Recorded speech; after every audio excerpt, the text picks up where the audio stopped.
Pasado 5:00 nga ng umaga nung ako'y bumangon at yan nga ay napakaganda ng kalangitan. Si mama nga pala ay mas maaga pang nagigising sa akin at siya talaga yung nagsasaing at nagpapakulo ng panligo ng mga bata. Ali ako naman yung magluluto ng ulam at yung pang-almusal nila.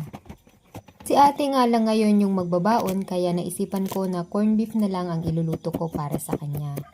Si kuya kasi ay uuwi na lang daw ng pananghalian dahil manonood lang naman daw siya ng unit meet dyan sa kanilang school. So bali wala talaga silang pasok. Sa almusal naman ay wala akong maisip na iluto kaya sabi ko ay mag-cereal na lamang siya para sa kanyang breakfast. Pagka nakuha ko talaga yung allowance ng mga bata galing sa padala ng mama nila ay dumidiretso na talaga ako sa grocery at bumibili na ako ng mga pagkain o mga stocks namin. Mga dilata, noodles, frozen, mga sabon, shampoo, binibili ko na talaga agad yon para hindi na rin ako nahihirapan mag-budget. Parang problemahin ko na lang araw-araw ay yung ulam at yung ipapabaon ko sa kanila para sa kanilang lunch sa school.